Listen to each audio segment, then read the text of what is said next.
પણ એ બધું થાવર છે, આ તો જંગમ તીર્થ છે. કેવું અદ્ભુત અપૂર્વ તીર્થ છે આ. ભગવાન મહાવીર હસ્તિપાલ રાજાએ ભગવાન મહાવીરને એવી પ્રાર્થના કરી, ભક્તિની સાથે એવી પ્રાર્થના કરી. ભગવાન મહાવીરનું ચરમ ચતુર્માસ હતું, લાસ્ટ. હસ્તિપાલ રાજાના ભાવ એટલા એના ભીતરમાં અદ્ભુત અને અપૂર્વ બન્યા. ભગવાનને વિનય સાથે એવી વિનંતી, અને વિનંતીનો સ્વીકાર થયો, અને ભગવાન મહાવીર પાવાપુરી, એટલે હસ્તિપાલ રાજા એ સમયે પાવાપુરીનો રાજા હસ્તિપાલ રાજા હતો. અને એ ચતુર્માસ હસ્તિપાલ રાજાને એટલો અંદરમાં ઉમંગ હતો, એટલા એના ભાવ વિશુદ્ધ હતા કે દરેક જીવો ભગવાનના ચરમ ચતુર્માસનો લાભ કે વિશેષ પ્રમાણે લે. 18 દેશના રાજાઓને એને વિનંતી કરી કે ભગવાન મહાવીરનું ચરમ ચતુર્માસ છે, એનો લાભ લેવા માટે આપ સહપરિવાર પધારો. સાધર્મી ભક્તિનો પણ લાભ, ભગવાન મહાવીરનો પણ લોકોને લાભ, જેને જીવનમાં લાભ જ લેવો હોય એ કોઈ દિવસ મોકો જતો ન કરે, એ વાદ વિવાદમાં ન ઉતરે, એ ચર્ચા વિચારણામાં માત્ર કોરી વાતોમાં એ ન અટકી જાય. જેને ભીતરથી જ લાભ લેવો છે, જેને જીવનની વિશુદ્ધિ જ કરવી છે, તો આવી ભવ્ય ભાવનાઓ જેના ભીતરમાં હંમેશને માટે વર્તતી હોય, એ આત્માઓ ક્યાંય પણ બહારના વાદ વિવાદની અંદરમાં રોકાયા સિવાય માન્યતાઓ, સાંપ્રદાયિક માન્યતાઓ માણસના અંદરમાં એટલી બધી ખાના ખરાબી કરી છે, અને ખાના ખરાબી એનાથી થઈ રહી છે, એ માન્યતા પકડનાર વ્યક્તિને એની કોઈ દિવસ ખબર થતી નથી. અને આ ખબર ન થાય ત્યાં સુધી એ માન્યતાઓમાં જ એની ઘરડ, એની પરડ, એની જીવન જીવવાની અવસ્થા એ માન્યતા પ્રમાણે જ્યાં સુધી રહે ત્યાં સુધી બોધિ, સમ્યક દર્શન પણ સંભવિત ન બને. તો પછી તીર્થમાં એનો પ્રવેશ ક્યાંથી થાય? તીર્થમાં પ્રવેશ તો 5મું ગુણસ્થાન, 4થું નહીં. હા, શ્રાવક અને શ્રાવિકા. 4થું ગુણસ્થાન તો સમ્યક દર્શની છે. 5મું ગુણસ્થાન દેશ વીરતિ, શ્રાવક શ્રાવિકા. 6ઠું ગુણસ્થાન સાધુ સાધ્વી. આ ચતુર્વિધ સંઘ. તો આ બધી જ માન્યતાઓથી માણસ જ્યારે ઉપર ઉઠે ત્યારે જ વ્યક્તિ પવિત્ર બની શકે.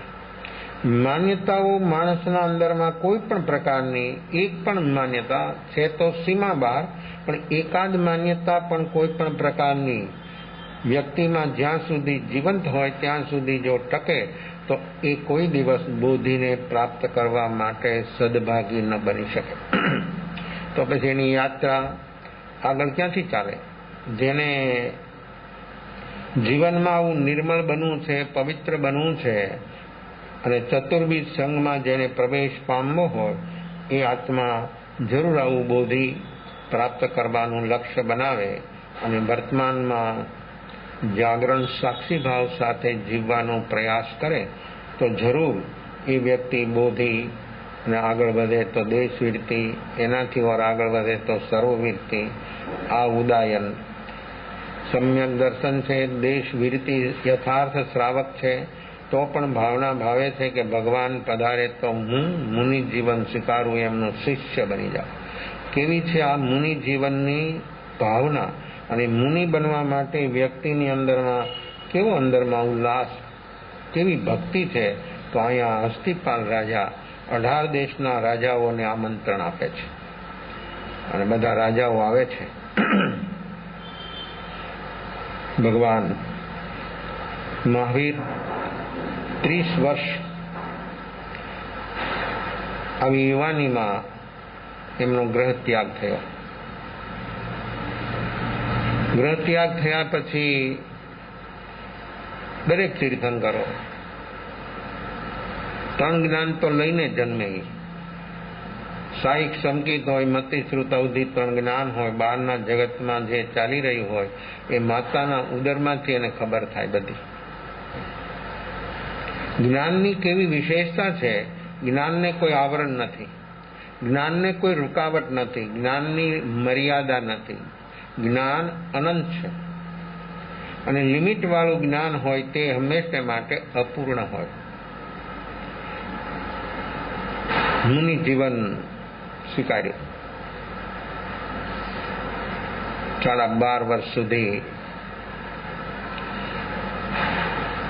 એકાંત જંગલમાં કેવી સાધના, જ્યાં કોઈ દિવસના પણ મનુષ્યનો સંચાર ન થાય એવી એની સાધના.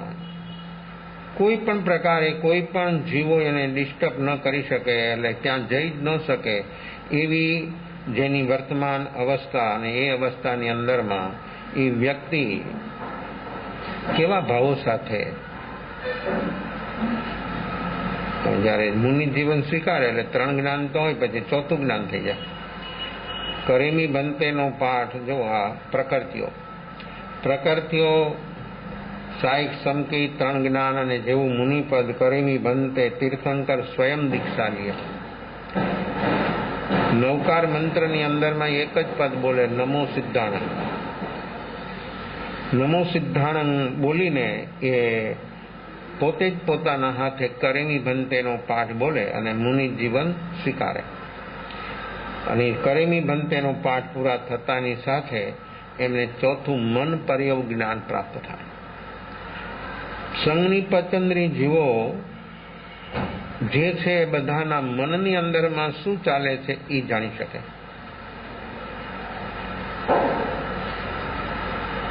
આપણું મન, આપણા મનની અંદરમાં જે વિચારો ચાલે છે કે આપ લોકો જોવો, સહી અર્થમાં જોવો ને તો ખ્યાલ આવે. વિચારોના આકારો બને છે. જે વ્યક્તિ જેના વિશે વિચારતી હોય એની આકૃતિ બને વિચારોમાં. કોઈ પણ વ્યક્તિ, કોઈ પણ ભૂતકાળ કે ભાવિ, વિચાર તો 2 જ હોય છે, તો એના વિશેના આકારો ઉઠે. મન પર્યવ જ્ઞાન રૂપીને પકડી શકે છે, અરૂપીને નહીં. કારણ મન પર્યવ જ્ઞાન છે એ વિશિષ્ટ ઘણું છે પણ એ લિમિટેડ છે. તો મનમાં, આપણા મનમાં જે ચાલે છે વિચારો, એ વિચારોના આકારો ઉઠે. કોઈ વ્યક્તિ એમ સોચે મનમાં કે મને તરસ લાગી છે, પાણી પીવું છે, તો પાણીની આકૃતિ થાય. પછી ગ્લાસ, તો ગ્લાસની આકૃતિ થાય. પણ માણસ જોઈ શકતો નથી પોતાના વિચારો. જો માણસ પણ ક્યારે જોઈ શકે, ક્યારે જોયા? વિચારોને જોવાની કેટલી ક્ષમતા જોઈએ માણસમાં, કેટલી ક્ષમતાને ધીરજ હોય. અહીં ક્ષમતાને ધીરજ તો ધ્યાનની ગહરાઈમાં માણસ ડૂબે તો એનામાં આવે, તો એ જોઈ શકે. એ વિચારો, પોતાના વિચારોને જોવા, એનું અવલોકન. અને એ જો અવલોકન કરતા શીખી જાય તો વ્યક્તિના જલ્દીમાં જલ્દી રાગ દ્વેષ તેજ હોય તો વિચાર અશુભ હોય, રાગ દ્વેષ મંદ હોય તો વિચાર શુભ હોય. અને રાગ દ્વેષની કટ નિર્વિકલ્પ વર્તમાન, આ વર્તમાનમાં આત્માની અનુભૂતિ થાય. સમ્યક દર્શનથી લઈને વિતરાગતા સુધી પહોંચવા માટે વર્તમાન નિર્વિકલ્પ અવસ્થા એ સાધના સર્વોપરી છે. તો જોવાનો અભ્યાસ. જે વ્યક્તિ પોતાના વિચારોને જોઈ શકે, એને ખ્યાલ આવે કે આ વિચારો, મન પર્યવ જ્ઞાની શું જોવે? તો કે એ જે ચિંતવે છે, જેના અંદરમાં જે વિચારો ચાલે છે, એના જે આકારો ઉઠે છે, એ આકારોને જોઈ શકે. બીજાના, વ્યક્તિ પોતાના નથી જોઈ શકતો. કેટલી મૂર્છિત અવસ્થા! આવી જ્યાં સુધી આપણી મૂર્છિત અવસ્થા રહે ત્યાં સુધી કદી પણ વ્યક્તિ સ્વયંમાં પ્રવેશ થાય અને આ દુઃખના કારણો મીટે. કેમ મીટે? એનો સહી પ્રયાસ જ જો ન હોય દુઃખને મિટાવવાનો દરેકનો પ્રયાસ છે. જેની પાસે સમજ છે તે પણ ને સમજ નથી તે પણ વ્યક્તિ દુઃખોને મિટાવવાનો પ્રયાસ. તિર્યંજ પ્રાણીઓ, એને પણ મન બુદ્ધિ છે સંઘની, તો એ પણ દુઃખ મિટાવવાનો પ્રયાસ કરે છે. દુઃખ તો કદી કોઈને જોતું જ નથી. કોઈ પણ સંયોગમાં કોઈ પણ જીવને ચાર ગતિમાં કોઈને દુઃખ જોતું જ નથી.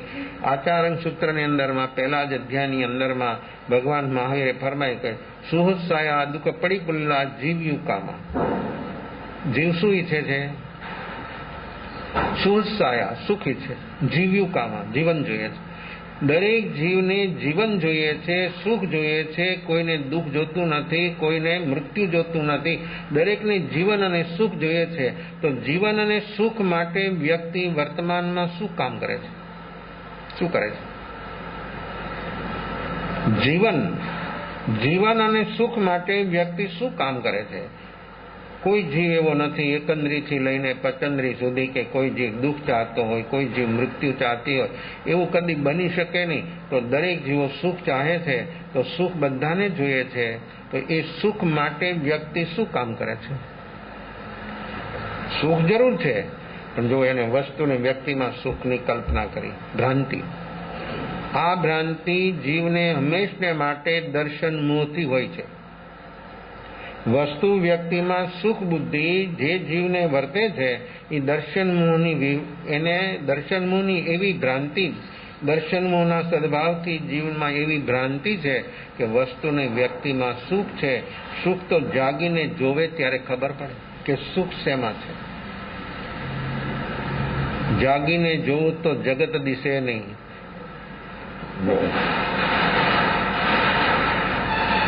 આ નરસિંહ જો અનુભવ ભક્ત, કેવી ભક્તિ, અને ભક્તિની અંદરમાં એ વ્યક્તિ કેવી કેવી વાતો કરી.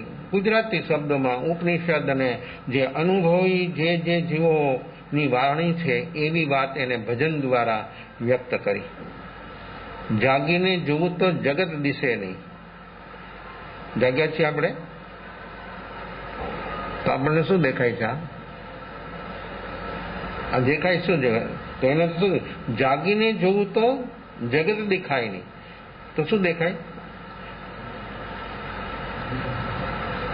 જે માણસ ભીતરમાં જાગે ને ભીતરનું જગત દેખાય, બહારનું જગત દેખાતું બંધ થઈ જાય.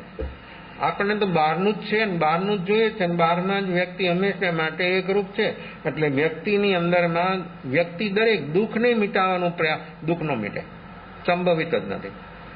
દુઃખના કારણો મીટી શકે. અજ્ઞાની દુઃખને મિટાવવાનો પ્રયાસ કરે છે, જ્ઞાની દુઃખના કારણોને મિટાવી દે.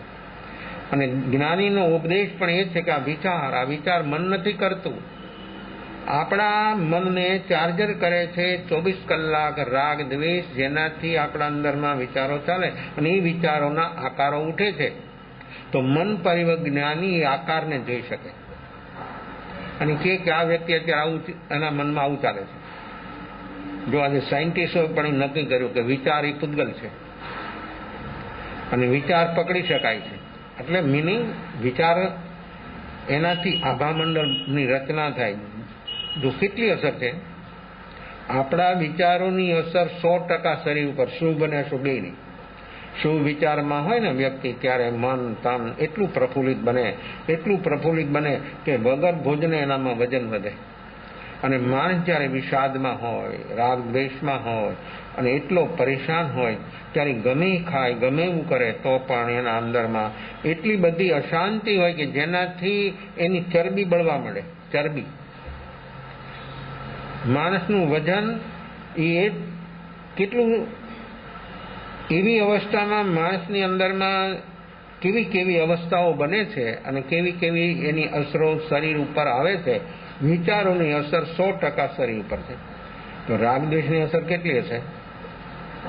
કોઈ દી કર્યો છે અભ્યાસ? આપણે આપણા જીવનનું અવલોકન કાલે વાત કરીને, શું ઉપજે મોહ વિકલ્પથી સમજતા સંસાર અંતર્મુખ અવલોકતા. અને ક્યારે વિલય કરવું છે? હા, જાગીને જોવું તો જગત દિશે ને. જો આ વાત કેવી સેટ થાય છે. શબ્દો અલગ હોય પણ અનુભવ કોઈ દી અલગ ન બને. અનંત જ્ઞાનીનો એક જ અનુભવ હોય અને એક અજ્ઞાનીનો અનંત અભિપ્રાય હોય. ક્ષણે ક્ષણે બદલે. અજ્ઞાની ક્ષણે ક્ષણે બદલે. એક જ વિષય અભિપ્રાય પૂછો તો જેટલી વાર પૂછો એટલી વાર એના અભિપ્રાયો અલગ આવે. જ્ઞાનીને ગમે એટલી વાર પૂછો એનો અભિપ્રાય એક જ હોય. જ્ઞાની અભિપ્રાય ત્યારે જ આપે કે પૂછે તો. પૂછ્યા વગર અજ્ઞાની જ બોલે. અજ્ઞાનીનું કામ છે વગર પૂછે સલાહ દેવી, વગર પૂછે બીજાના અંદરમાં દખલગીરી કરવી, બીજાનામાં હસ્તક્ષેપ કરવો. પછી ઘરના મેમ્બરો કે બહારના મેમ્બરો ગમે ત્યાં બીજાને પૂછવાનો શું આપણને અધિકાર છે? છતાં માલિકી ભાવ છે. જોવા માલિકી ભાવ. અને માલિકી ભાવથી વ્યક્તિ એમ માને છે કે મારા છે, હું કહું એમ એને જો હું કહું એમ એને કરવું જોઈએ. આ માલિકી ભાવ વ્યક્તિની અંદરમાં જ્યાં સુધી રહે ત્યાં સુધી વ્યક્તિ કદી પણ એમાંથી બહાર આવી ન શકે. તો આવા દુઃખના કારણો આપણી ભીતરમાં છે અને એ દુઃખના કારણોને મિટાવવા માટે વ્યક્તિ જો વર્તમાનમાં આવું જાગરણ સાક્ષી ભાવ એનામાં જો પ્રગટે તો જરૂર એ દુઃખના કારણોને મિટાવવા વગર રહી ન શકે. તો દુઃખ છે, દુઃખના કારણો છે, એના ઉપાય છે અને એમાંથી મુક્તિ. તો આ દુઃખના કારણો બહારમાં નથી, આપણી ભીતર છે. એને આપણે મિટાવવા છે તો એને એ મન પર્યવ જ્ઞાન મનની વાતોને જાણી શકે. સામાન્ય મનની અંદરમાં જે ચાલતું હોય એની વાંચી શકે અને કહે કે તમારા અંદરમાં આવું ચાલે છે, ત્યારે આવી અવસ્થા ચાલે છે. પૂર્ણ જ્ઞાન એટલે કે કેવળ જ્ઞાનની અંદરમાં તો રૂપીને અરપી બધું હસ્તા મલક વધ 14 રાજલોક ક્ષેત્ર એક ક્ષણની અંદરમાં જોવા ઉપયોગનું સામર્થ્ય. સાધનો બધા ગમે એટલા સુપર હોય તો પણ લિમિટેડ હોય. જ્યારે જ્ઞાન છે અને પૂર્ણ જ્ઞાન છે એ કોઈના આધારે નથી, કોઈના માધ્યમે નથી. એ તો આત્માનો ગુણ છે અને એ જ્યારે પૂર્ણ બને ત્યારે એક ક્ષણમાં, એક ક્ષણ જે અસંખ્યાતિક ક્ષણો આપણું મન પકડી શકે એવી એક ક્ષણમાં જ્ઞાનીને 14 રાજલોક ક્ષેત્રમાં હસતા મલકવત જાણે ને જુએ. આવી છે જ્ઞાનની સ્વપ્રણતિ. જ્ઞાન પરરૂપે કદી પરિણમન થાય નહીં. જ્ઞાનનું પરિણમન સ્વપણે સ્વમાં ટકીને સ્વને આશ્રિત જ જ્ઞાનનું પરિણમન થાય. પર આશ્રિત જ્ઞાન ન હોય ને પર આશ્રિત જ્ઞાન હોય એને માને તો જ્ઞાન નથી પણ અજ્ઞાન છે. પરમાં પરિણમન થાય તે અજ્ઞાનનું થાય, સ્વમાં પરિણમન થાય તે જ્ઞાનનું સમ્યક જ્ઞાનનું થાય. પછી બોધિ સમ્યક દર્શન હોય તો પણ એને મતિશ્રુત જ્ઞાન કહેવાય અને મિથ્યાત્વ હોય તો એને મતિશ્રુત અજ્ઞાન કહેવાય. અજ્ઞાનનું પરિણમન હંમેશને માટે પરમાં પરિણમન અજ્ઞાન, સ્વમાં પરિણમન જ્ઞાન. તે કરેમી ભંતેનો જેવો પાઠ બોલી જાય પોતે એટલે એમને ચોથું મન પર જ્ઞાન થાય તો પણ મૌન. ઉપદેશ તો જ્યારે પૂર્ણ બને કેવળ જ્ઞાન કેવળ દર્શન ત્યારે જ ઉપદેશ તીર્થંકરો આપે. કોઈ દરેક તીર્થંકરો મુનિ જીવન સ્વીકાર્યા પછી એ મૌન હોય. ભગવાન ઋષભ 1000 વર્ષ સુધી મૌન રહ્યા. ભગવાન ઋષભને કેવળ જ્ઞાન 1000 વર્ષે થયું.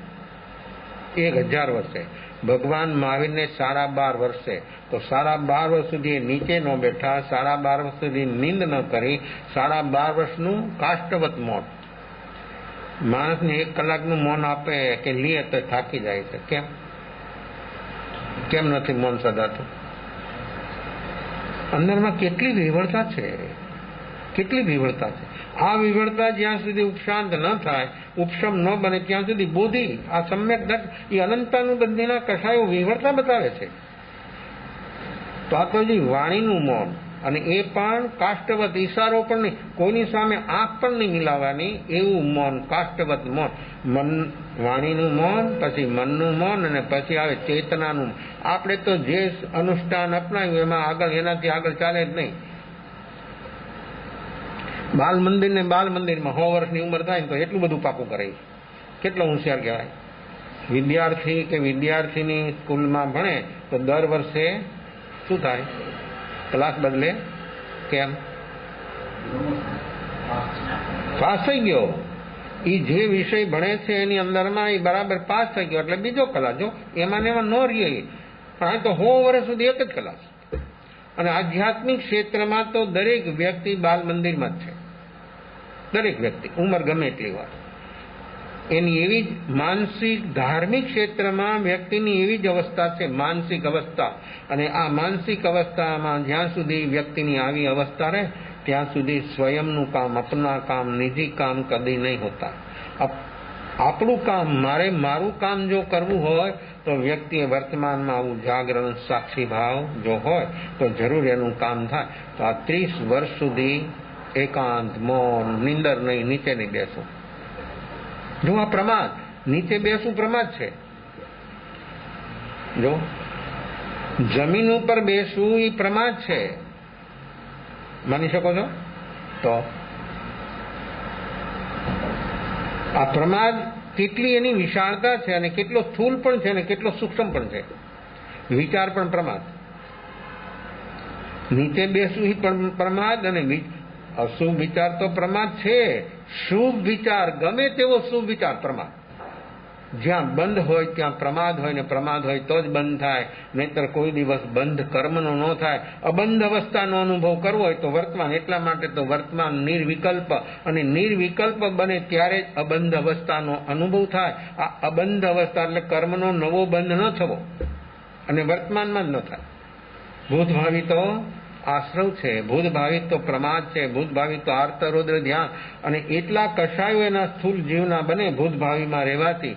તો વ્યક્તિ દરેક રીતે શારીરિક, માનસિક, વ્યવહારિક, કૌટુંબિક, આર્થિક પરમાર્થનું તો નામો નિશાન ન હોય ક્યાંય. જ્યાં બેહોશી આટલી સઘન હોય ત્યાં પરમાર્થ, પરમ અર્થ, આત્મદર્શન, આવો ઉપયોગ, જ્ઞાન ઉપયોગ તો ત્યારે જ પ્રગટે અને ત્યારે જ એને અનુભવ થાય કે વ્યક્તિ વર્તમાનમાં જીવે. તો આ મહાવીર તીર્થંકર, આ મહાવીર નિર્વાણ દિવસ કેવી સાધના, કેવી સાધના! 12.5 વર્ષ સુધી મનુષ્યના ઉપસર્ગો આવ્યા. જો સાધના ક્ષેત્રમાં હતા ત્યારે મનુષ્યના ઉપસર્ગો આવ્યા. પેલા ગોવાળે ઠોકી દીધા ને કાનમાં. એ ખીલા નહોતા અહીંયા, કઈ લોખંડના ખીલા જંગલમાં ક્યાં લેવા જાય? બાવળની સૂળો, કેવી સૂળો! એ ખીલા કરતા પણ વધારે તીક્ષ્ણ. એવી મોટી સૂળો લઈને 2 કાનમાં મૂકી દીધી. તો એ આમ હાથ નહોતા દઈ શકતા? કેમ હાથ ઊંચા ન કર્યા? હવે એને નાખી દીધી તો કાઢી નહોતા શકતા, કમજોર હતા. તો કેમ ન કાઢ્યા? ઓલો નાખીને યોગ્ય આમ કરીને 2 હાથે ખેંચી લેખાતું, કેમ ન કાઢ્યું? જો આ અપ્રમત્ત અવસ્થા દેખાડે છે. જીવની અપ્રમત્ત અવસ્થા કેવી હોય છે. ગમે એવું નિમિત્ત આવે, મરણાંત ઉપસર્ગ આવે ને તો કાનમાં ઠોકી દીધા ખીલા, તો પણ કાંઈ ન કર્યું. પારણાનો દિવસ આવે છે, ગામમાં ખૂન ચાલી જાય છે. શરીર છે ને, ઉદારીક શરીર, તો એનો તો જે સ્વભાવ છે એ કામ કરે. શરીર શરીરનું કામ કરે, આત્મા આત્માનું કામ કરે. જો જેની પાસે આવી શુદ્ધ પ્રણતિ હોય એને છૂટે દેહાધ્યાસ. તો આ બોલવાનું નથી, આ પ્રેક્ટિકલ કરવાનું છે. આત્મસિદ્ધિ બોલવાથી આત્મસિદ્ધિ અનુભવમાં ના આવે. આત્મસિદ્ધિ આપણે પ્રાપ્ત કરવી હોય, આત્મ અનુભૂતિ કરવી હોય તો આ પ્રયોગ. છૂટે દેહાધ્યાસ તો નહીં કરતા તું કર્મ, નહીં ભોગતા તું તેનો તે ધર્મ. ધર્મનો મર્મ એટલે પરમાર્થ પામી જાય, પૂર્ણ બની જાય, પરમાત્મા બની જાય. આવ્યા એ તીર્થંકર દરેક કરપાત્રી હોય. એક શ્રાવકે જોઈ લીધું. એને ખબર નહોતી કે આ તીર્થંકર છે, પણ આ કોઈ જીનકલ્પી મુનિ છે. જીનકલ્પી મુનિ પણ કોઈ દી અપવાદ માર્ગ ન સ્વીકારે. જે આવ્યું એનો, અને જંગલમાં જ રહે જીનકલ્પી. જીનકલ્પી ભગવાન મહાવીર હતા ત્યારે પણ જીનકલ્પી મુનિઓ હતા. અપવાદ માર્ગ કોઈ દી ન સ્વીકારે. સામે સિંહ આવે તો ઉભા રહ્યા, આમ આડાવડા ન થાય, રસ્તો ન ફેરવી શકે, બદલે જ નહીં રસ્તો, સામે ચાલે. આવ કેતો કેવું નિર્ભયપણું! પગમાં કાંટો વાગે તો ન કાઢે. આવા ઉપસર્ગ કોઈ કરે તો એનાથી એ ડગે નહીં. શ્રાવકે જોયું, એમ થયું કોઈ અજ્ઞાની આ મુનિને કેવો ઉપસર્ગ કર્યો છે. સીધા જાય છે, વૈદ છે, વૈદની પાસે જાય છે. વૈદને જઈને પ્રાર્થના કરે છે કે એક મુનિ છે, કોઈ અજ્ઞાનીના કાનની અંદરમાં આવી મોટી બાવળની સુળલ મૂકી દીધી છે, એના માટે શું ઉપાય? વૈદરાજ કહે છે કે 2 ચીજ જોઈએ, એક લક્ષપાત તેલ જોઈએ અને એક રત્ન કંબળ જોઈએ. તો આ 2 મારી પાસે છે, ચાલો. લક્ષપાત તેલ 1 બોટલના 1.25 લાખ રૂપિયા કિંમત, અને એક રત્ન કંબળ એ જમાનામાં 1.25 લાખ રૂપિયા કિંમત. કેવું હશે વસ્ત્ર? અત્યારે કિંમતી વસ્ત્રો છે એમ નહીં માનતા. બનાવટમાં ફેર હોય, સાઈઝમાં ફેર હોય, કલરમાં, રંગમાં બધું ફેર હોય. નેપાળની અંદરમાં એવા રત્ન કમળો બનતા હતા.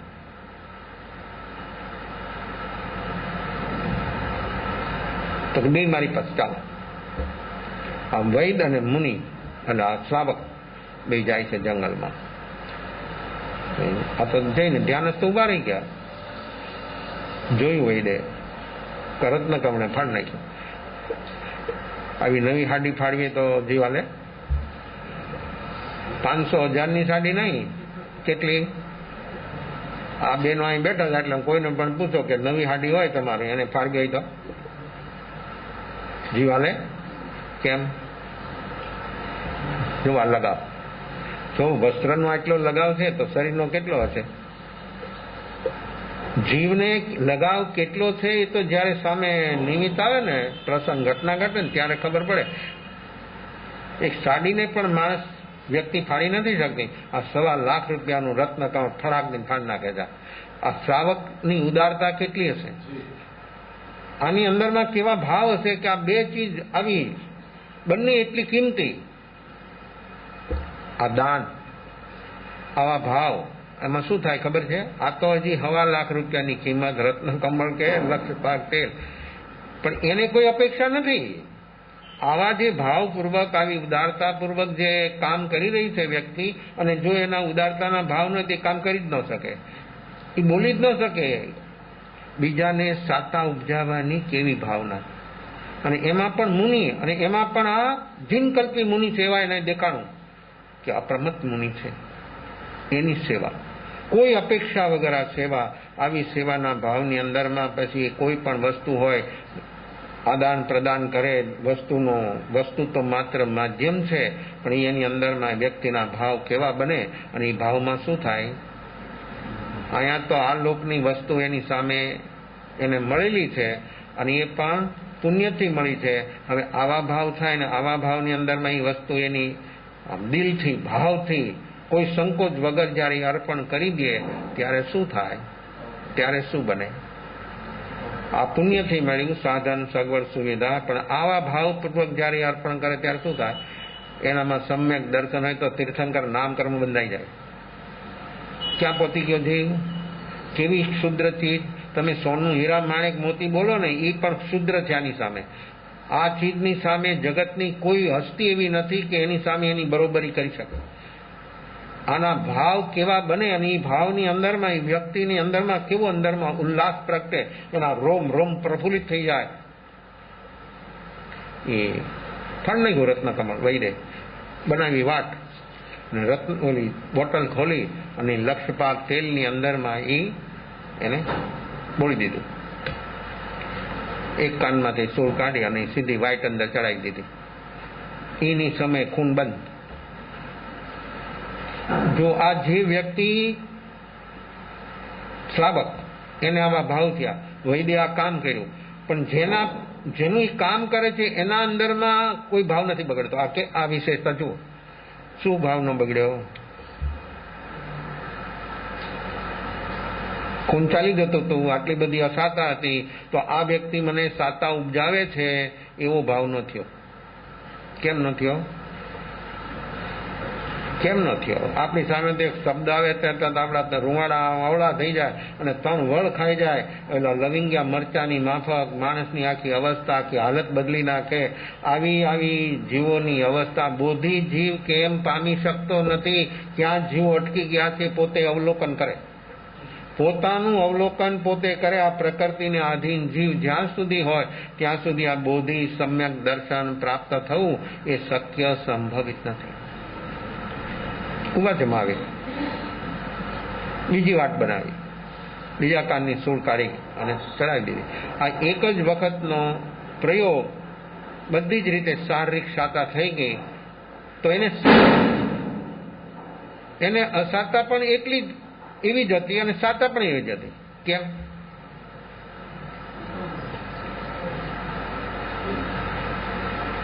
શરીરમાં કોઈ પણ થોડી કસાત આવે, તાવ આવે 3-4 ડિગ્રી, ત્યારે આપણા ભાવમાં શું હોય?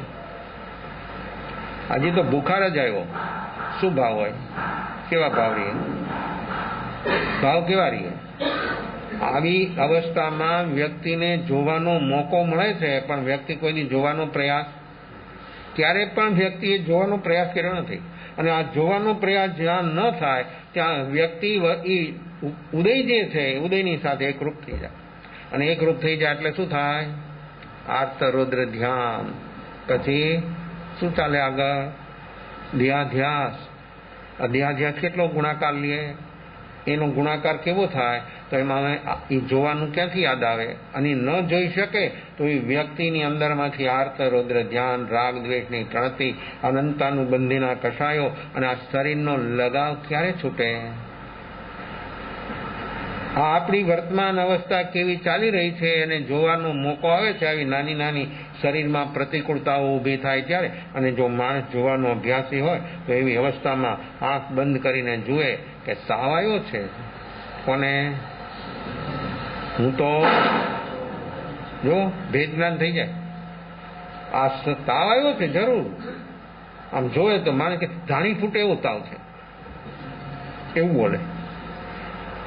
બીજા જોવે તો પણ એ વ્યક્તિ એટલો શાંત અને સ્વસ્થ હોય અને એ જોવે તો જોતા જોતા એ તાવ આવ્યો છે, જરૂર તાવ આવ્યો છે, એને મહેસૂસ થાય છે, પણ એ શરીરમાં છે, મને નહીં. હું તો એને જાણનારો છું, એને જોનારો છું, એ મારી ચીજ નથી. આવું જેનું અવલોકન હોય ને એવી અવસ્થામાં પણ એને ભેદ જ્ઞાન થયા વગર આ પ્રેક્ટિકલી છે.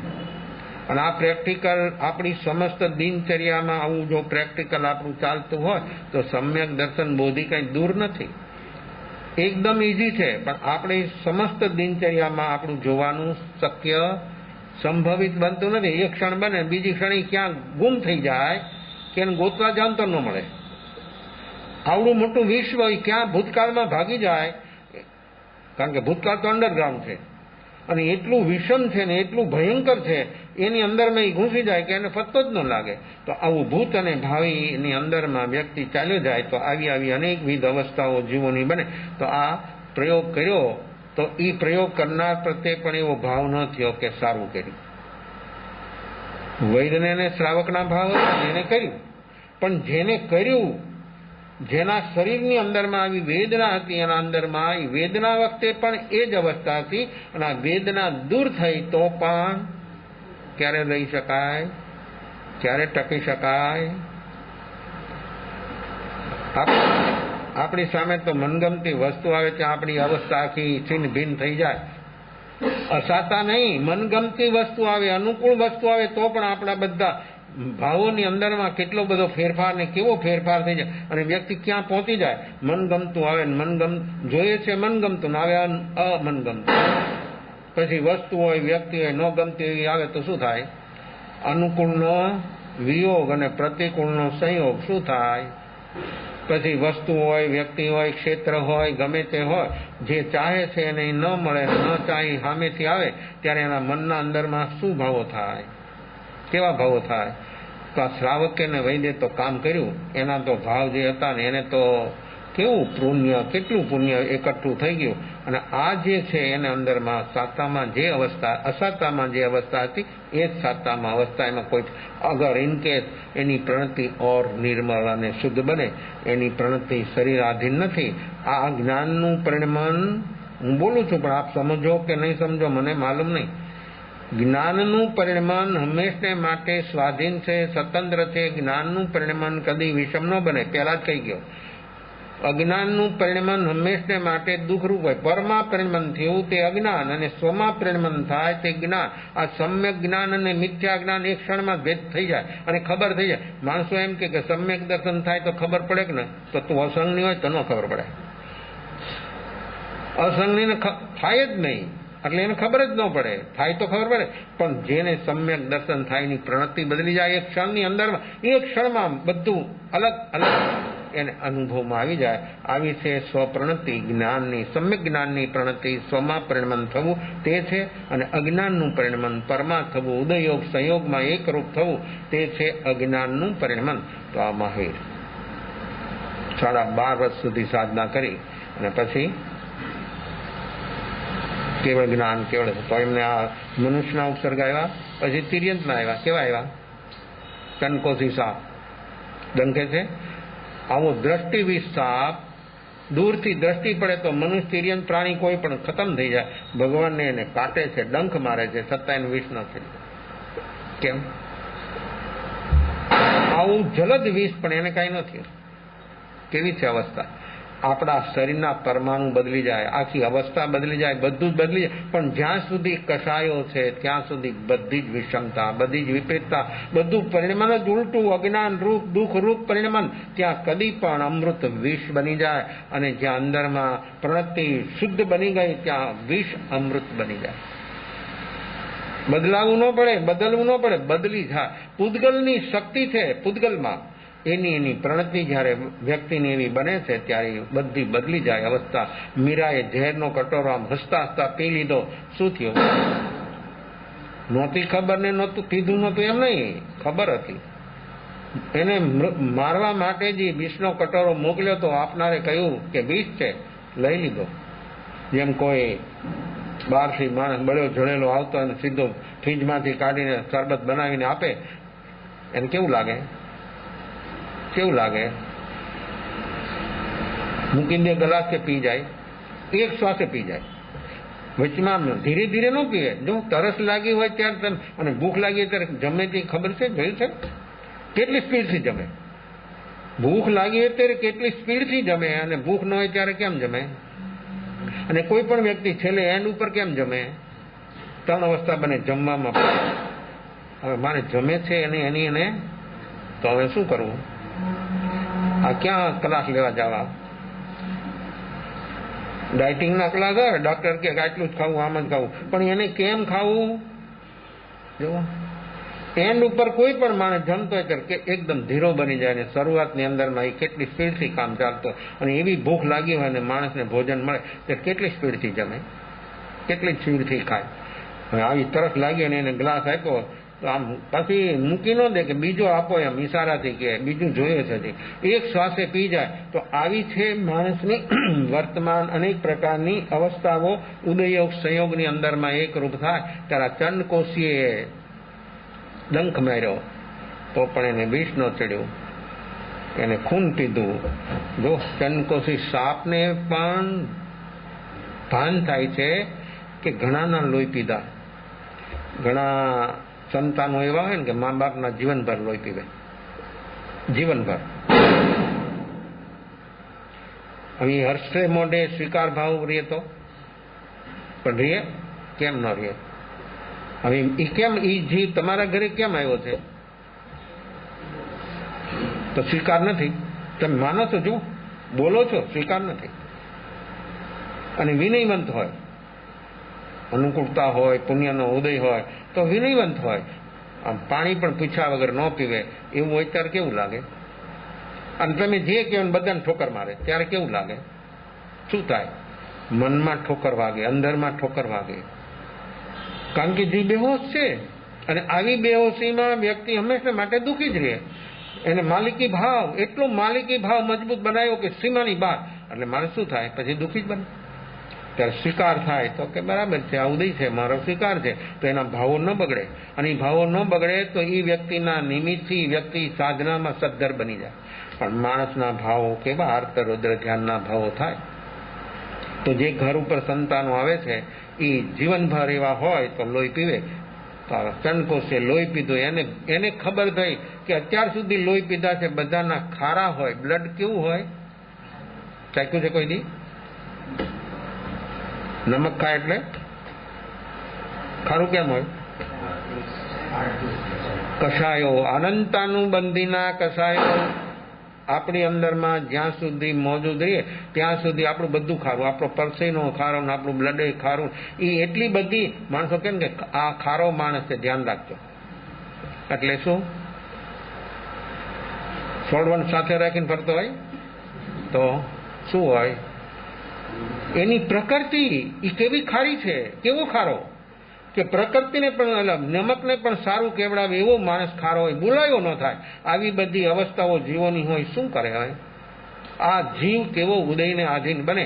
તો આ ચંડકોશીને ભેદ થાય છે કે અત્યાર સુધી ખૂન પીધા બધાના ખારા, આ મીઠું કેમ?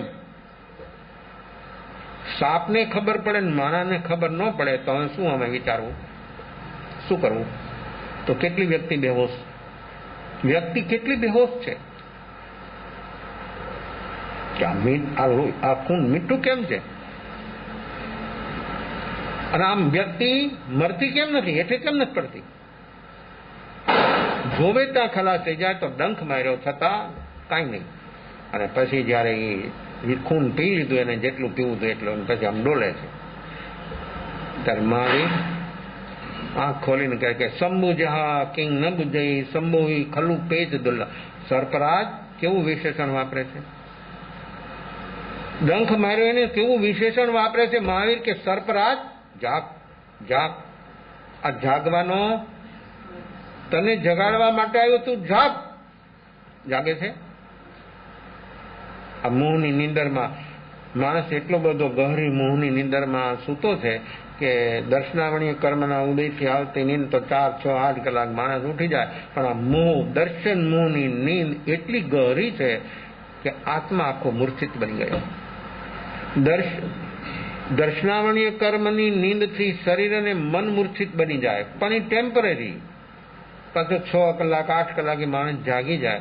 દર્શન મોહની નીંદ એટલી ગહરી છે કે અનંતકાળથી સૂતો છે, 2-4 ભવમાં નહીં, અનંતકાળ. એને ખબર જ નથી. નીંદમાં શું ખબર પડે? કોઈ એવી નીંદ હોય ને માણસ ઉતર ઉઠાવીને કે બીજા મૂકી દે તો ખબર ન પડે. એવા આવા માણસો જોયા કે હાલતા હાલતા હોય, નિંદર કરે. નિંદરના પ્રકાર પણ છે ને, નિદ્રા, પ્રચલા, ખેણેન્દ્રી નિદ્રા. બેઠા બેઠા સુવે, કેવું આરામ, સન્નાટો હોય, એસી ચાલતો હોય, પછી શું તકલીફ? ઘરે તો ઘોંઘાટ હોય, બધી તકલીફ હોય, ત્યાં સાંભળવા આવે કે નિંદર કરવા આવે? કેવી કેવી આપણા મનની અવસ્થાઓ આ બધી ચાલે છે. આપણે જો જોઈએ તો એનો ખ્યાલ આવે. આ સર્પને એમ થયું કે આ મીઠું કેમ છે, ભગવાને આને જગાડવાના. એક શબ્દનો 3 વાર પ્રયોગ કર્યો, જાગ કે. એટલું વાત કરીને રબા આ વિચારે છે. સર્પ સોચે છે કે આ શું બોલે છે, આ શું કહેવા માંગે છે. જાગી ગયો, સહી અર્થમાં જાગી ગયો. જો પ્રકૃતિને આધીન કોઈ પણ વ્યક્તિ નિમિત્તને આધીન બને તો એનું અશુભ થયા વગર, દુઃખ થયા વગર, અશુભ થયા વગર રહે જ નહીં. આ ચંડકોશી સાપ કોણ બને છે? સાધુ સર્વોશી હુઓ ચંડકોશી. મુનિ શિષ્ય ઉપર ક્રોધ કરે છે અને ક્રોધના આવેશમાં એ મૃત્યુ પામે છે. તો એ ક્રોધના આવેશમાં મુનિ પણ કોઈ ચીજ ન રહે ભાઈ, કોઈ ચીજ ન રહી શકે. આ પ્રકૃતિને આધીન બને ત્યારે આત્માની કોઈ ચીજ આવે જ નહીં, હોઈ શકે જ નહીં. હોય તો કદાચ ઇન કે સમ્યક દર્શન થઈ ગયું હોય તો પણ રહી ન શકે, વયું જાય. તો શિષ્ય પર ક્રોધ અને ક્રોધના આવેશમાં એ મૃત્યુ થાય છે. આ ચંડકોશી સાપ કેવી અવસ્થા? ક્રોધના આવેશમાંનું મૃત્યુ થયું ને એવો ભયંકર સર્પ, દ્રષ્ટિવિદ સર્પ. ભગવાન તો ચાલ્યા ગયા, આ સોચે છે. જાગી ગયો, અંદરમાં હોશ પ્રગટી ગયો. આવરણ હટવા માંડ્યા. જો વાર થોડી લાગે. પછી કોઈ પણ જીવ હોય ને, સંઘની કોઈ પણ જીવ હોય, તિર્યંશ હોય, મનુષ્ય હોય, કોઈ પણ હોય તો જરૂરી સમ્યક દર્શન પામ્યા વગર રહી ન શકે. નારકમાં નારકી જીવો પણ પરમાત્માના જન્મના પ્રકાશના નિમિત્તથી અનેક નારકીઓ સમ્યક દર્શન જો પામી જાય તો મનુષ્ય જેનું સાનિધ્ય સેવે એની પાસે રહે અને એ જો ભટકી જાય તો શું સમજવું? તો હું સમજવું એની અવસ્થા કેવી સમજવી? નારકીથી બે જ ને. નારકી નરકમાં રહીને પણ પ્રકાશનું નિમિત્ત પામીને બોધિ પામી જાય તો મનુષ્ય તો પરમાત્માની સામે જાય, એને દર્શન કરે, એની વાણી સાંભળે ને છતાં ભટકી જાય તો એની શું હાલત, એની શું અવસ્થા? માંડ આવરણ હટવા, જાતિ શ્રવણ જ્ઞાન, સમ્યક દર્શન, જાતિ શ્રવણ જ્ઞાન થઈ ગયું.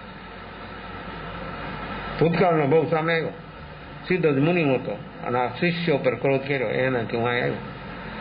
આ તો મહાવીર મારો ઉદ્ધાર કરવા માટે આવ્યા. જો આખી અવસ્થા બદલી ગઈ, જો ભાન થયું, આખી અવસ્થા એની બદલી ગઈ અને નક્કી કર્યું કે હવે જેટલા દિવસ જીવ એટલા કોઈના સામે અકસ્માત પણ જો જોવાઈ જાય તો મરી જાય. જો આ જ્ઞાન થાય એટલે હિંસા રહે નહીં. કોઈ જ અજ્ઞાન બેહોશી મોટામાં મોટું પાપ. હોશ જેવો કોઈ ધર્મ નથી ને બેહોશી જેવું કોઈ પાપ નથી. દર્શનમાં જ્યાં સુધી મોજુદ છે ત્યાં સુધી એના બેજ ઉપર 17 પાપ ઉભા છે અને જેવું દર્શનમાં જાય એટલે બધા પાપ ક્ષીણ ખતમ રહી ન શકે. આ બે જ છે દર્શનનું મિથ્યાત્વ, સંસારનું જન્મ મરણનું ને પાપનું ને આશ્રવનું. આશ્રવમાં પણ પહેલું કારણ 5 આશ્રવ મિથ્યા. પહેલું જ કારણ મિથ્યાત્વ તે આશ્રવ. સંકિતે સંવર. સ્વભાવમાં કંઈ કરવાનું જ નથી. આવી ભ્રાંતિથી માણસ મુક્ત ન થાય ત્યાં સુધી એનું કામ, આપના કામ, સ્વયંનું કામ કદી થઈ ન શકે. અને જાતિ સમય જ્ઞાન થઈ ગયું, નક્કી કર્યું કે મોઢું બિલમાં રાખવું. અકસ્માત કોઈની સામે જોવાઈ જાય તો, દ્રષ્ટિ પડી જાય તો મરી જાય. ઓલા ગોવાળિયાઓ હતા, એને જોયું કે આ તો મહાવીર, એટલે આ વ્યક્તિ તો પાછી આવી અને પૂછે છે કે શું થયું, એટલે તો મૌન હતા. પછી ગોવાળિયાઓ જાય છે ધીરે ધીરે ધીરે ધીરે, દૂરથી જોવે છે કે સર્પ તો છે પણ એનું મોઢું દરમાં છે. આ બધાને એના પ્રત્યે દેશ તો હતો, કારણ કે એ આખો એરિયા જેટલો જંગલનો હતો એ ઉજ્જડ બનાવી દીધો, કોઈ જઈ ન શકે. દૂરથી મારે પથ્થર. માણસ જો જીવતા સાપને પથ્થર મારે, મારી નાખે અને પથ્થરના સાપને પૂજા કરે. આ માણસનો લોક વ્યવહાર, આ અજ્ઞાન, આ મિથ્યાત્વ માણસને ક્યાં લઈ જાય? જીવતો મળે સામે આવે તો શું થાય? આવી આપણી અનેકવિધ ભ્રાંતિઓ અને માન્યતાઓમાં જીવો જીવે અને આનો ઉદ્ધાર થઈ ગયો 2-4 દિવસ. અને જાતિ સમય જ્ઞાન સમ્યક દર્શન, જાતિ શ્રાવકના 12 વર્ષ સ્વીકારી લીધા અને આ સાધુ મરીને સાપ થયો અને સાપ મરીને 8મા દેવલો, વૈમાનિક 8મા દેવલો. જોઈ લો, જીવની પ્રણતિ જયારે બદલે ત્યારે બધું બદલી જાય. બદલવું ન પડે. આ મહાવીરને તિર્યંતનો ઉપસર્ગ આવ્યો મનુષ્યનો. એકવાર ધ્યાનસ્થ ઊભા હતા મહાવીર, તો એના પગનો ચૂલો બનાવી અને ગોવાળે ખીર બનાવી. 2 પગ ને 1 મીકો પથ્થર, એના ઉપર મૂકી હાંડી અને ખીર બનાવી. શું થયું? આ પગનું શું થાય? 2 પગ વચ્ચે ચૂલો બનાવે એટલે એમાં લાકડા મૂકે અને જલાવે. શું થાય? પગ નો હલ્યો અને એક શબ્દ આવે તો હાલી જાય. હલી તો કેવો જાય? આખો ફ્લેટ માથે, આખો ફ્લેટ ને આખી સોસાયટી માથે લે. કેવી છે આ જીવોની અવસ્થા. આવી બેહોશી જીવની જ્યાં સુધી રહે ત્યાં સુધી આ બોધિ આપણાથી ઘણું દૂર છે. જો બોધિને નજીક બનાવવું હોય, સંબોધિ પ્રાપ્ત કરવું હોય તો આપણને સમય, શક્તિ, મોકો બધો મળ્યો અને વ્યક્તિ જો જાગે તો આ કામ થાય. અને છેલ્લે મહાવીરને કેવળ જ્ઞાન, કેવળ દર્શન થયું અને પછી જો ગોસાલકનો ઉપસર્ગ આવ્યો. બને નહીં. કેવળ જ્ઞાન પછી કોઈ ઉપસર્ગ તીર્થંકરને ન આવે. પણ આ વચ્ચેરું છે. ભગવાન મહાવીરના શાસનમાં આવા અનેક અક્ષેરાઓ થયા. એની અંદરમાં આ પણ એક. તો મહાવીર ઉપર તેજોલેશા ગોસાળે મૂક્યું. કેવું? આવી બધી અનેકવિધ ઘટના. અષ્ટિપાલ રાજા પાવાપુરીની અંદરમાં ભગવાન મહાવીરને આમંત્રણ આપ્યું અને ભગવાન મહાવીર ચરમ ચતુર્માસ 18 દેશના રાજાઓ ભગવાન મહાવીરની વાણી અને આ 3 દિવસ 36 પ્રહર સુધી ભગવાન નિરંતર અખંડ ક્યાંય અટક્યા વગર રાત અને દિવસ એને ઉપદેશ કર્યો અને લોકો પોષદ લઈને બેસી ગયા હતા. ભગવાનની વાણી સાંભળવા માટે ભગવાનની સમક્ષ પ્રત્યક્ષ ખાવું પીવું હોય તો ઇન્ટરવેલ પડે, જવું પડે. આ તો ભગવાનની સામે ભગવાન સતત. તો ભગવાનને અંતિમ દેશનાની અંદરમાં પહેલું દુઃખ વિપાક અને સુખ વિપાક બતાવ્યું. આ ઉદય ભાવ આખો સુખ અને દુઃખરૂપ છે. એ વિપાક જ્યારે જીવને ઉદય આવે ત્યારે શું અવસ્થાઓ બને. દુઃખ વિપાકના 10 અધ્યયન છે અને સુખ વિપાકના 10 અધ્યયન. તો આ રાગ, દ્વેષ, પુણ્ય, પાપ, આ જો સંસાર શું છે. સુખ વિપાક ને દુઃખ વિપાક માણસ જો વાંચે તો ખબર પડે. દુઃખ વિપાકની અંદરમાં મૃગા લોઢિયાનું નામ છે, ઇકાઈ રાઠોડની વાત છે. કેવી વ્યક્તિઓ અને કેવી નિષ્ઠુરતાથી પાપ કરે છે. પણ એ નિષ્ઠુરતાથી કરેલા પાપ એના જીવનમાં જ્યારે ઉદય આવે છે ત્યારે શું થાય છે? આ દુઃખ વિપાક. પછી સુખ વિપાક. એ સુખ વિપાકની અંદરમાં જે જીવો એવરેસ્ટ ઉપર હતા, પુણ્ય નહીં એવી સગવડ ને સુવિધા, પણ એનાથી પણ એ ઉપર ઉઠી અને આત્મા સુધી પહોંચ્યા. એની વાતો આ સુખ વિપાક અને દુઃખ વિપાક. એટલે પુણ્ય પાપ રાગ દ્વેષથી પર થઈ, પુણ્ય પાપથી પર થઈ અને પરિધિથી અલગ થાય તે કેન્દ્રમાં પહોંચી શકે. અને છેલ્લે ભગવાન મહાવીરે ઉત્તરાધ્યન સૂત્ર, ઉત્તર અને પ્રધાન, ઉત્તર અને શ્રેષ્ઠ, ઉત્તર અને અંતિમ ક્રિયા. અંતિમ ક્રિયાને પણ લોકો શું કે ઉત્તર ક્રિયા. આપ લોકો શબ્દ સાંભળ્યો હોય તો, કોઈ અવસાન થાય એટલે એની ઉત્તર ક્રિયા કરવામાં આવે. એનની ક્રિયા, હવે કામ બધું એની બધી જેટલી હવે અવસ્થાઓ હતી બધી પૂરી થઈ ગઈ. ઉત્તર ક્રિયા, ઉત્તરાધ્યન સૂત્ર જીવનની ઉત્તર ક્રિયા છે. 36 અધ્યયન છે, 4 અનુયોગ છે. એમાં દ્રવ્યાનુયોગ, ગણિતાનુયોગ, ચરણકરણાનુયોગ અને કથાનુયોગ. આ 36 અધ્યયનમાં પહેલું છે વિનય શ્રુત. સંયોગા વિપમુકસ્સ અણગારસ્સ ભિખુણો. કેવી વાત છે, કેટલી અદભુત નિશ્ચય અને વ્યવહારનો સમન્વય. એક વાત, એક ચીજ છે બતાવી છે આ ઉત્તરાધ્યન સૂત્રની અંદરમાં. અને પહેલું વિનય શ્રુત અને છેલ્લું છે જીવાજીવ અધ્યયન. કે આ જીવ અને અજીવ શું? તો આ વિનય કોનામાં પ્રગટે? જીવમાં પ્રગટે. જીવ મુક્તિનો અધિકારી બને, અજીવ નહીં. આ જીવ અજીવની જે અવસ્થાઓ છે એ અવસ્થાને માણસ, આ શરીર અજીવ, જડ, પૂતગલ અને અંદરમાં રહેલો ચેતન. પણ આપણને વિશેષતા શેની છે? પૂતગલની. એટલે આપણે પૂતગલમાં રોકાઈ ગયા અને અંદરમાં રહેલો ભગવાન છે એને આપણે ભૂલી ગયા.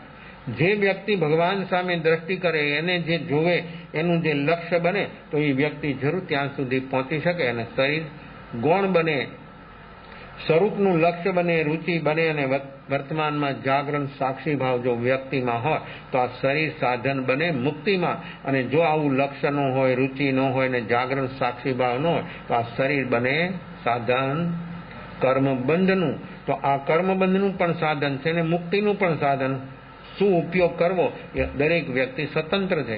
તો અહીંયા દુઃખ વિપાક સુખ વિપાકના ઉત્તરાધ્યન સૂત્ર એની અંદરમાં કેટલી વિશેષતાઓ. ઉત્તરાધ્યન સૂત્રનું 28મું અધ્યયન છે. એમાં એવી નિશ્ચયની વાતો છે, એટલી સુપર વાતો છે. ઘણા શાસ્ત્રોમાં છે એવી નિશ્ચયની વાતો. પણ અહીંયા 28મું અધ્યયન છે મોક્ષ માર્ગ. એનું નામ છે મોક્ષ માર્ગ. અને 29મું અધ્યયન છે સમ્યક પરાક્રમ. તો 28મું અધ્યયન મોક્ષ માર્ગ, એની અંદરમાં જે નિશ્ચયની વાતો છે, કેવી વ્યાખ્યાઓ આપી છે. જીવો ઉયોગ લક્ષણો. જીવનું લક્ષણ કેવું છે કે ઉપયોગ. જીવને કેનાથી ઓળખાય, જીવ શેનાથી મપાય? તો કે ઉપયોગ એનું લક્ષણ છે. જીવ હોય ત્યાં ઉપયોગ હોય, જળ હોય એમાં ઉપયોગ ન હોય. જળ એટલે ઉપયોગ રહિત અને ચેતન એટલે ઉપયોગ. નિગોદના જીવોમાં પણ ઉપયોગ છે અને સિદ્ધ ભગવાનમાં પણ ઉપયોગ છે. સિદ્ધ ભગવાનમાં પૂર્ણ 2 ઉપયોગ છે, કેવળ જ્ઞાન અને કેવળ દર્શન. ત્યારે બીજા જીવોને જ્યાં સુધી બોધિ પ્રાપ્ત ન થાય ત્યાં સુધી એને અજ્ઞાન ઉપયોગ હોય. પણ ઉપયોગ હોય, ઉપયોગ છે 12. 5 જ્ઞાન, 3 અજ્ઞાન, 4 દર્શન. આ છે ઉપયોગ. 12 ઉપયોગ, યોગ 15, યોગના ભેદ 15, ઉપયોગના ભેદ 12. તો આ 12 ઉપયોગની અંદરમાં કેવળ જ્ઞાન અને કેવળ દર્શન એ પૂર્ણ ઉપયોગ છે. કેવળ જ્ઞાનથી સમસ્ત વિશ્વ જ્ઞાનમાં જાણે છે અને કેવળ દર્શનથી સમસ્ત વિશ્વ એને દેખાય છે. આત્મા અહીંયા શરીરધારી અર્યંત પરમાત્મા હોય 13મા ગુણસ્થાને, ત્યારે એને આંખની જરૂર ન પડે, મન બુદ્ધિની જરૂર ન પડે. રાત હોય કે દિવસ એને બધું દેખાય. જો આંખ છે, આપણા સાધનો છે 10 પ્રાણી પરાધીન છે, એને બીજાની જરૂર પડે. ત્યારે જે આત્માની જે ચીજ છે એને કોઈની જરૂરત નથી. અને સ્વતંત્ર સ્વાધીન પૂર્ણ રૂપે આત્મા છે. એ આત્માની સ્વાધીનતા સ્વતંત્રતા જો આપણે અનુભવવી હોય તો વર્તમાનમાં આ બોધિ, આવું સમ્યક દર્શન જો જીવને પ્રાપ્ત થાય તો હું સ્વતંત્ર છું, સ્વાધીન છું એવી અને ખબર થાય, એવો અનુભવ થાય. તો આ અનુભવ તો ભગવાન મહાવીર આ ઉત્તરાધ્યાન સૂત્ર અંતિમ દેશના જે જીવો, એમાં 18 દેશના રાજાઓ બેઠા હતા અને બધા સાંભળતા હતા. મેષાન મેષ દ્રષ્ટિથી ભગવાનને નિરખતા હતા. અને એન શબ્દ જીવાજીવનો આવે છે. અને અહીંયા ભગવાનને અંતિમ સમય ઉપર 2 ઉપવાસ હતા. મુનિ જીવન સ્વીકાર્યું ત્યારે પણ 6 હતો. અને છેલ્લે એન્ડ ઉપર ભગવાને દીક્ષા પણ મહાવીરે એકલા લીધી અને નિર્વાણ પણ એમના એકલાનો થયો. ભગવાન ઋષભે 4000 પુરુષોએ સાથે દીક્ષા લીધી અને 10,000 મુનિઓની સાથે અષ્ટાપદ ઉપર ભગવાન આદિનાથ નું નિર્વાણ થયું. ભગવાન મહાવીર એકલા દીક્ષા લીધી, એકલા સાધના કરી અને નિર્વાણ પણ પાવાપુરીની અંદરમાં અમાસના પાછલી રાત્રિ, અમાસ હોવા છતાં દીપાવલી, ઓલી પૂનમ હોવા છતાં જો પૂર્ણ ચંદ્ર ખીલો હોય 16 કળાએ છતાં, અને અહીંયા 100% અંધકાર બહારનો અંધકાર તો લોકો પણ દૂર કરે, સૂર્ય પણ દૂર કરે, પણ ભીતરનો અંધકાર કોણ દૂર કરે? મહાવીરે ભીતરનો અંધકાર દૂર કર્યો. કેવો અંધકાર હતો? અનંતકાળથી અજ્ઞાનનો અંધકાર, એને દૂર કર્યો અને જગતના જીવોના અંધકારને પણ આંશિક દૂર કર્યો. આવા નિર્વાણ ચરમ તીર્થંકર ભગવાન મહાવીરનું પાવાપુરીની અંદરમાં પાછલી રાતે 4 વાગ્યાના ભગવાનનો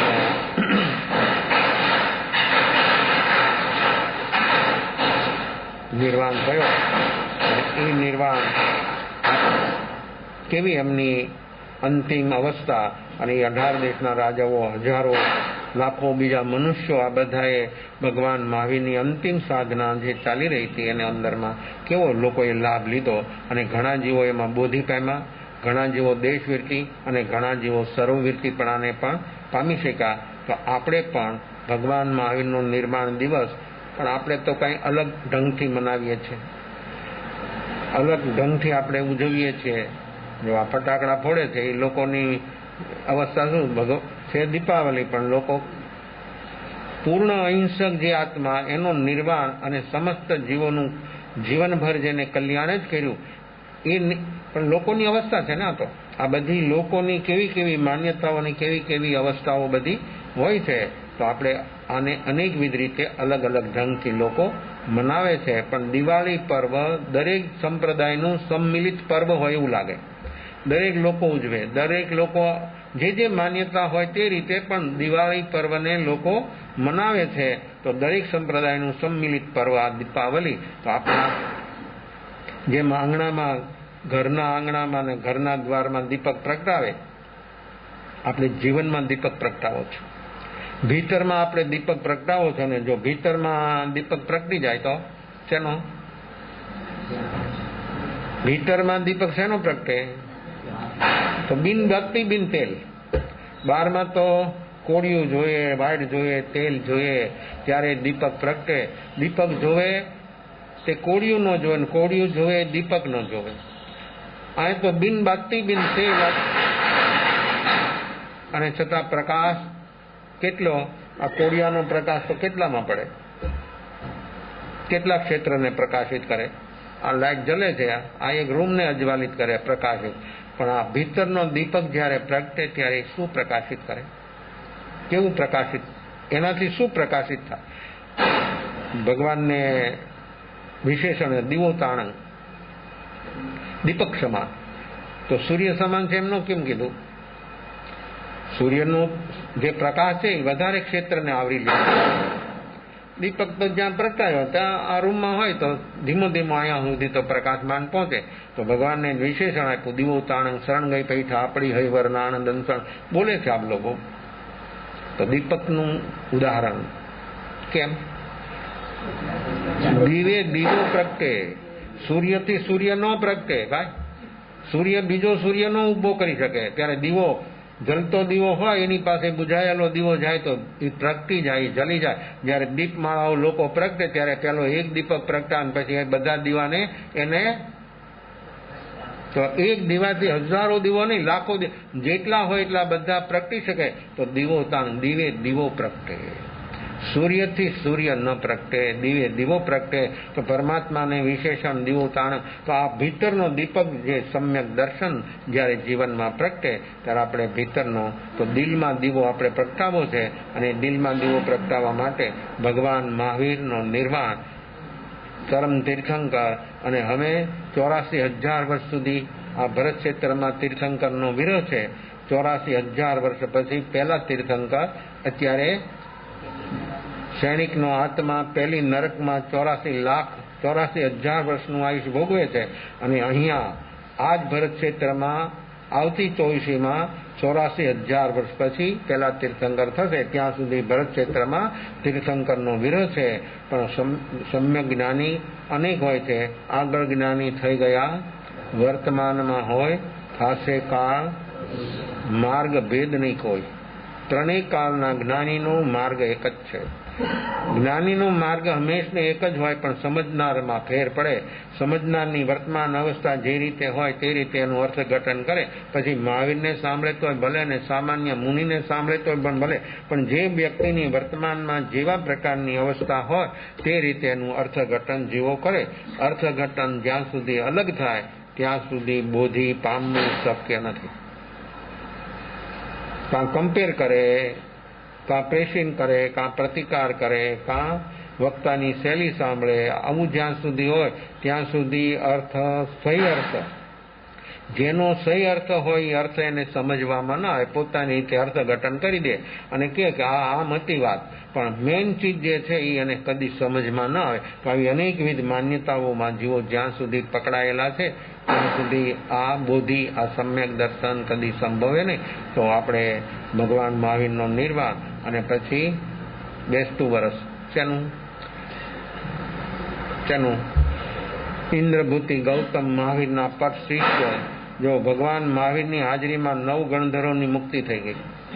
સુધર્મ ને ઇન્દ્રભૂતિ 2 હતા. તો અહીંયા ભગવાન મહાવીરનો પાછલી રાતે નિર્વાણ થયો. તો કેવો હતો ગૌતમ અને મહાવીરનો સંયોગ? તો મહાવીર પ્રત્યે ઇન્દ્રભૂતિનો કેવો લગાવ હતો, પ્રશસ્ત ભાવ પણ કેવો. ઇન્દ્રભૂતિ કે બધું છૂટી શકે, શરીર છૂટી શકે, મહાવીર ન છૂટી શકે. જે દિવસથી મળ્યા અને જે દિવસે એની ભ્રાંતિ તૂટી અને જીવનમાં બોધિ પ્રકાશિત થયું તે દિવસથી એન સુધી ભગવાનની સાથે, અને ભગવાને અંતિમ સમયે એને આજ્ઞા કરી.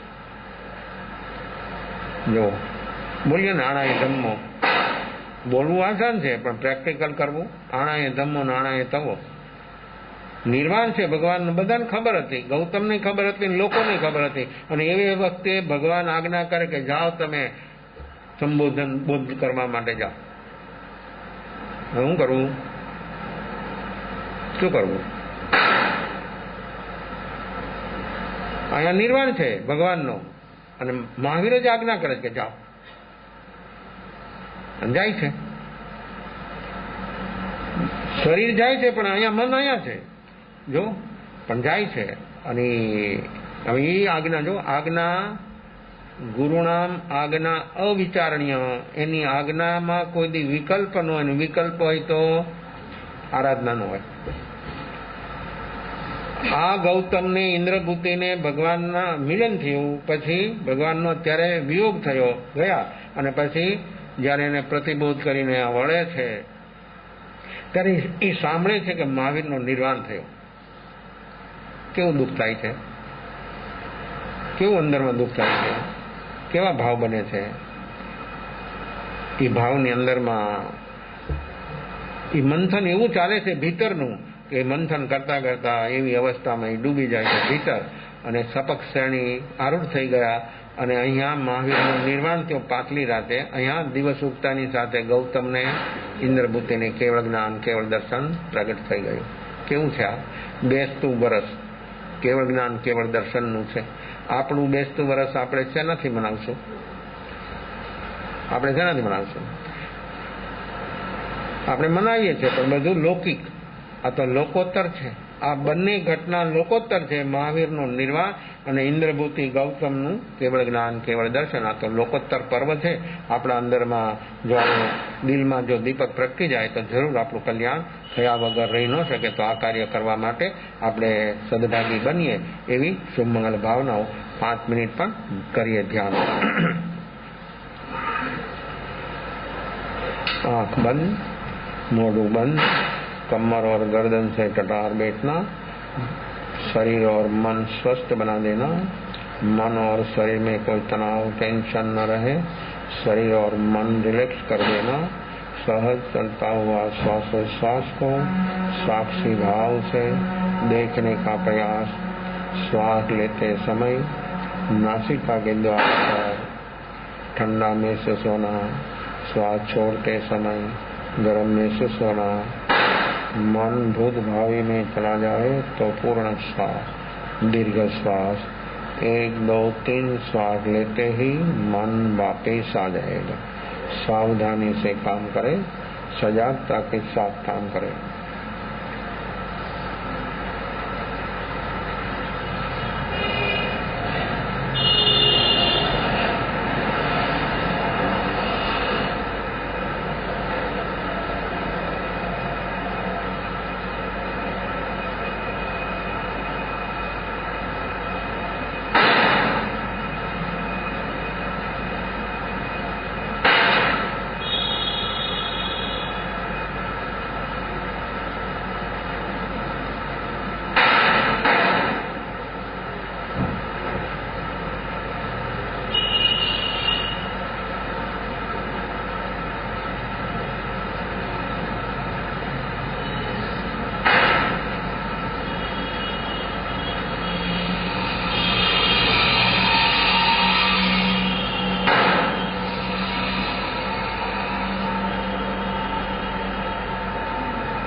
નમો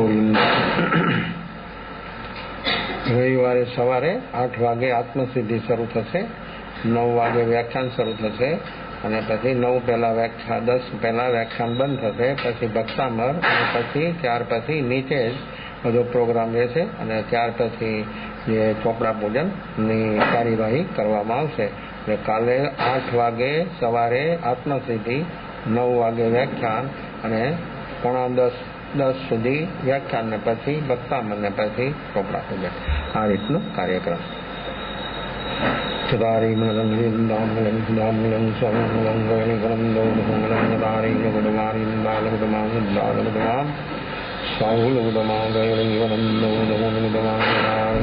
શરણં મૌજામિ હરિહંતા શરણં મૌજામિ સિદ્ધા શરણં મૌજામિ સાહુ શરણં મૌજામિ કેવલી ગણંદં ગુણં શરણં મૌજામિ ચાર્મલંજાર્તમ યાર સુંદરદેવ સાગરમાનરદય શબદપરમણોણયન મોક્ષદણાંજલિયનં ભાવધરીય દેવી દેદાય સંસારમાય શરણાયા વરશરણમય કો જય નર્માદય અક્ષય વિકલબદો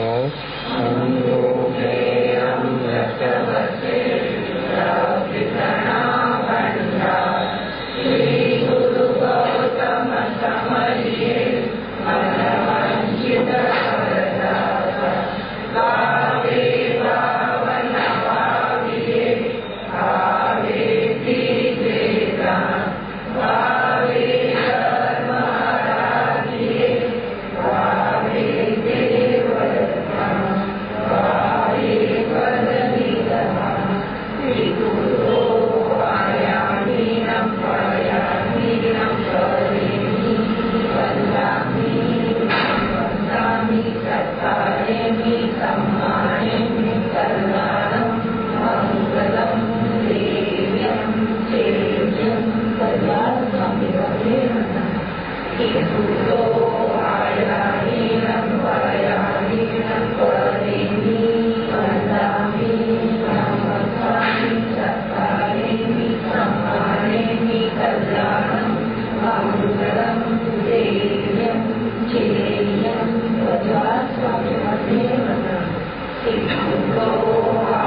स्वामी भगवान की सदगुरु